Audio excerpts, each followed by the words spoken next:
Welcome students to our lesson 6 recording. Today is Thursday, September the 10th, and today we're continuing our lessons on multiplicative comparisons. Today our focus is prime versus composite numbers. In our next slide, our I can statements. I can determine the difference between prime and composite numbers. I can identify numbers to 50 that are prime and composite using square inch tiles, graph paper, and multiplication equations. Our essential questions remain the same as they have all week. We just continue to build on it. How can patterns within the number system help solve problems? How are numbers related to each other? Our next slide is another problem of the day. And once again, this was taken off of our Unit 1 assessment. The graph below shows the number of boxes of cookies sold by each of 5 students. Which two students sold a combined total number of boxes that equal the number sold by one other student? So we're going to pause a second. I want you to go back and reread it yourself. Study the graph a little bit and also look at the answer choices. So reread it yourself. We're going to pause for a minute. Okay, so you've had a chance to go back and reread it. So we are being asked to figure out which 2 students sold a combined total number of boxes that equal the number sold by one other student. So basically 2 of these students, they sold, when you add theirs up, the exact same amount that one other student sold. So we need to figure out how much has each sold individually first before we can move on. And let's see here.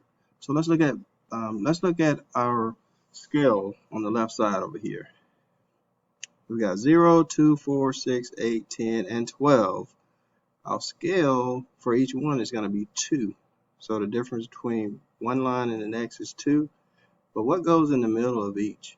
What number are we missing? 0, and then 1 should be right in that middle. It's not there, but it's the middle line, okay? 2, and then if there was a middle line, it would be 3, 4, 5, 6, 7, 8, 9, 10, 11, 12, okay? So Bill, let's take a look at Bill.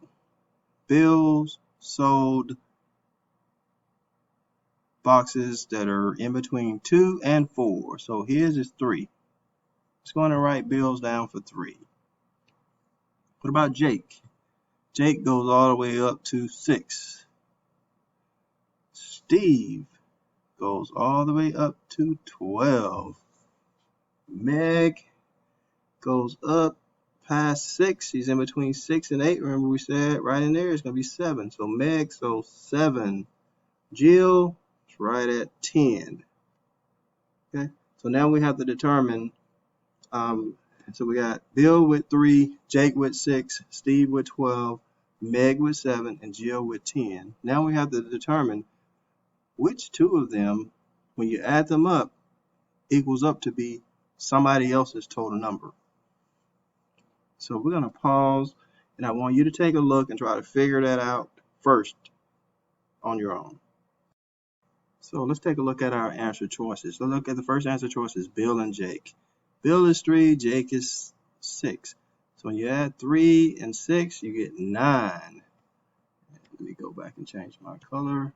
You get 9 when you add 3 and 6 up for them two. Okay, there is nobody else with a 9 up here. So that eliminates that choice. Let's go to Bill and Jill. So Bill again is 3 plus Jill is 10. And that total is 13. I don't see 13 up here anywhere as a total for anybody else. So that eliminates that one. So let's go on down to the next one. Bill and Meg. Oh, Bill is on all of them. So Bill with 3 again. Plus Meg has 7. That equals 10. Is there another choice? Oh, there is Jill has 10. Okay.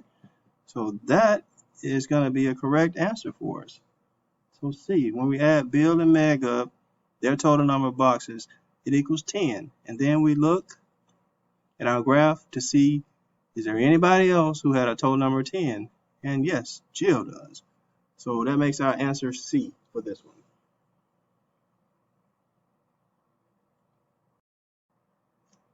So our next slide, which of these numbers doesn't belong there? Which of them doesn't belong? Let's take a look at them. We got 40, 36, 21, 32. Which of them do not belong? And I want you to think about it for a minute. We're going to pause and you consider which one doesn't belong and why. Okay, so when I look at all the numbers, I've got 40, 36, 21, 32. This number can be divided by 2 evenly without having a remainder. So this one can be divided by 2 evenly without having a remainder. That would be 2 times 20. This one can be divided by 2 without a remainder. That's 2 times 36 divided by 2, 18. Okay. And this one can be divided by 2 evenly without a remainder. 32 divided by 2, 16. 21. This is the only one of the group that cannot be divided by 2. Okay. So it cannot be. So 21 divided by 2, there's going to be a remainder to it. It can't be divided evenly without a remainder. So this goes back to the terms that we've been talking about this week, multiples and factors. Multiples and factors. Okay. So 2 is going to be a factor for each one of these except for that one. So 2 is a factor for all of them except for that one. So for our next exercise, this is our next slide, and making rectangles. In your Google Classroom, there is a making rectangles activity that has been assigned to you. There's a making rectangles activity that has been assigned to you, and you will be able to make rectangles using tiles. And our assignment for that is for you to try to find all the possible rectangles for as many of these numbers as you can. Try to find all the possible rectangles for as many of these numbers as you can. So when you click on the Making Rectangles assignment in Google Classroom, this is going to come up. And you're going to try to find as many rectangles as you can, create as many as you can for all these different numbers. There's a number 1, 2, 3, 4, 5, 6. Do as many as you can. We're going to start with the first one. How many rectangles can I make with the number 1? I'm going to draw this over here. Let's see here. Okay, so I've got 1. This is the number 1. I can't make any other rectangles for this one. I can't make any other rectangles for this one.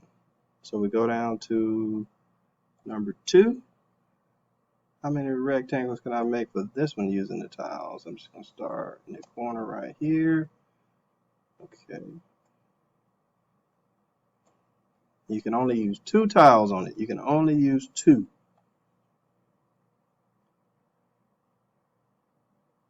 So I can do it this way, and I could actually make it that way, but it covers the same amount of area. So if I did it this way or did it that way, they're the same. Okay, so I want you to figure out for this assignment, you go down to all the different numbers, as many as you can, and try to create as many different rectangles as you possibly can using the correct number of tiles that's listed.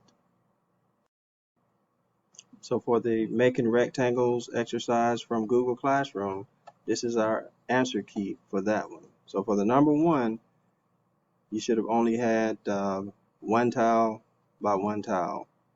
And for the number 2, 1 tile by 2, 1 by 2, and so forth.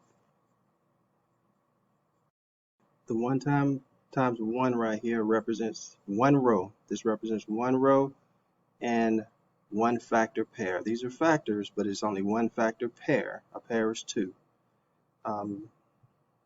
for the number 2, there's only one row represented with 2 factor pairs. If you go down to 12, there are 3 rows represented, and there are 3 different factor pairs to get 12. 3 different factor pairs to get 12. You go down to 24, there are 4 rows here listed, and there are 4 factor pairs to get 24.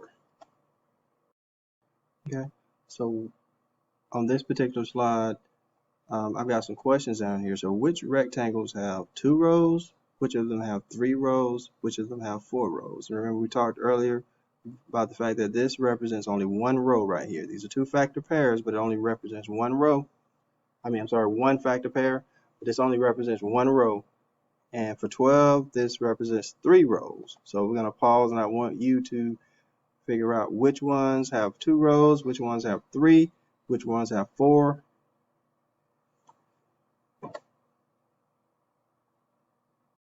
So let's look at 2 rows. The number 4 has 2 rows. The number 6, 8, 9, and 10.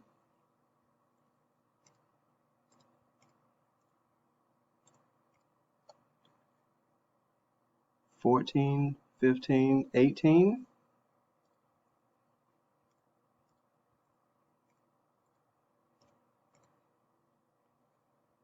21, 22, and 25.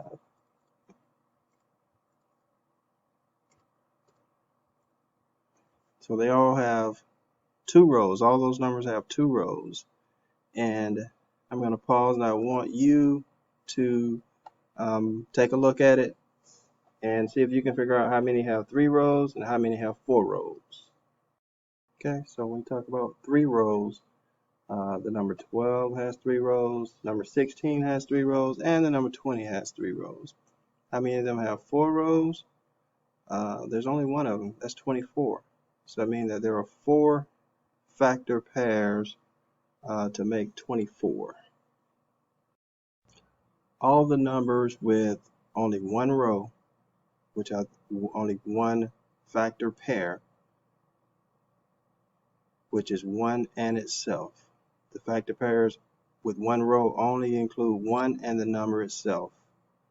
1 and the number 3, 1 and the number 13, 1 and the number 11. So all the ones with only one row that has only one factor pair is called a prime number.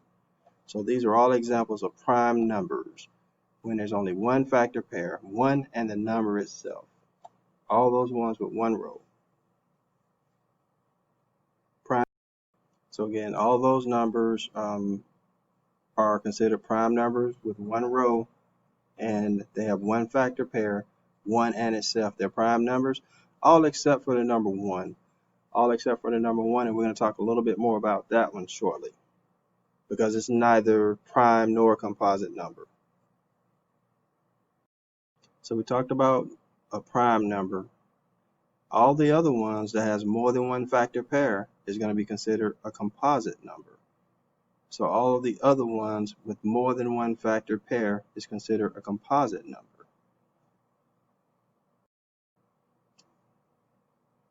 Okay, so let's go and get out your math notebook so that you can write down our definitions here. Okay, so our first one is going to be prime numbers. Prime numbers, they only make one rectangle with the dimensions of 1 and the number itself. It has exactly one factor pair. Exactly one factor pair, 1 and itself, just like the numbers we talked about. So a prime number has exactly one factor pair, and that's going to be the number 1 and that number itself. Some examples of prime numbers, we got them listed right over here. So I want you to write down our definition for prime numbers, and write down some of these numbers also as examples of prime numbers. So we'll pause and give you an opportunity to do that. Okay, and our next slide here is going to be about composite numbers. So composite numbers they create more than one rectangle, and they have more than one factor pair, just like I showed you a couple slides ago. They have more than one factor pair.